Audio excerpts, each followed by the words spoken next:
এবং উলুধ্বনির মাধ্যমে নেতাজির ১২৯তম জন্মদিবস পালন তৃণমূল কংগ্রেসের। আজ দেশের স্বাধীনতা সংগ্রামী বিশ্ববরেণ্য মহান নেতা নেতাজি সুভাষচন্দ্র বসুর ১২৯তম জন্মদিবস পালনে রাজ্যের মুখ্যমন্ত্রী মমতা বন্দ্যোপাধ্যায়ের নির্দেশে দলীয় কর্মীদের শঙ্খধ্বনি এবং উলুধ্বনি দিয়ে মহান নেতাকে শ্রদ্ধা জানানোর নির্দেশিকা দিয়েছেন বলে জানা গেল।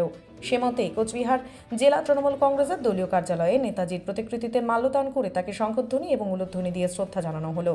সেখানে উপস্থিত ছিলেন তৃণমূল কংগ্রেসের কোচবিহার জেলা সভাপতি অভিজিৎ ভৌমিক ও অন্যান্য নেতৃত্বরা। এছাড়াও মহিলা সংগঠনের নেতৃত্বগণের উপস্থিতিতে সেখানে সম্মিলিত শঙ্খধ্বনি ও উলুধ্বনিতে মুখরিত আবহে পালিত হল নেতাজির জন্মদিবস। দেশের স্বাধীনতা সংগ্রামী বিশ্ববরেণ্য নেতা নেতাজি সুভাষচন্দ্র বসুর জন্মদিবস পালনে সেখানে স্মৃতিচারণা করেন তৃণমূল কংগ্রেসের কোচবিহার জেলা সভাপতি তথা বিশিষ্ট আইনজীবী অ্যাডভোকেট অভিজিৎ ভৌমিক। দেখুন সেই চিত্র।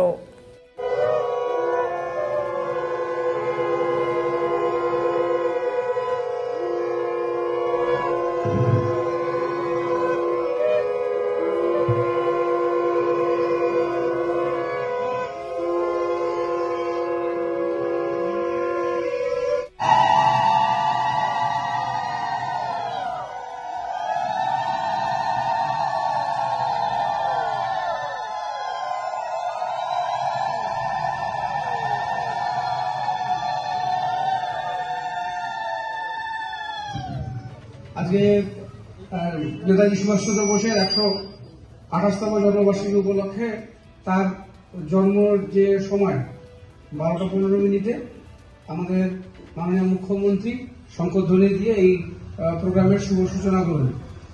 তিনি ডুয়ার্সে আছেন, আমাদের থেকে ৩০ কিলোমিটার দূরেই মাননীয় মুখ্যমন্ত্রী আছেন।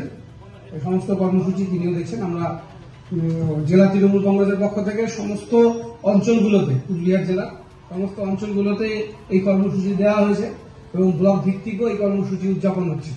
কুচবিহার শহরেও আমাদের একটি প্রোগ্রাম নেতাজি সুভাষচন্দ্রের মূর্তি সম্মুখে ভিক্টর প্যালেসে হচ্ছে এবং জেলা তৃণমূল কংগ্রেস কার্যালয়েও আমরা এই কর্মসূচি নিয়েছি। তাই প্রত্যেকে ধন্যবাদ।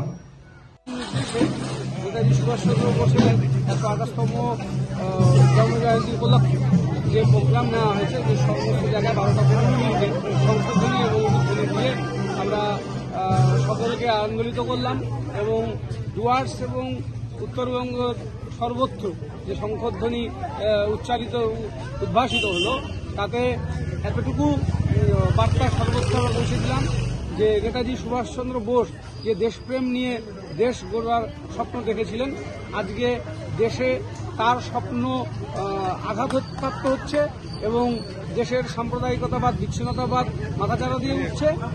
যারা একদিন ফ্যাসিস্ট বলে নেতাজিকে সমালোচনা করেছিলেন, তারাই ফ্যাসিস্ট শক্তির সাথে হাত মিলিয়ে ভারতবর্ষের সম্মানকে ম্লান করছেন। তাই আজকের দিনে নেতাজি সুভাষচন্দ্রের জন্মজয়ন্তী উদযাপন অত্যন্ত প্রাসঙ্গিক। মাননীয় মুখ্যমন্ত্রী দেশনায়িকা মমতা বন্দ্যোপাধ্যায়ের নির্দেশে আমরা এই কর্মসূচি উদযাপন করলাম।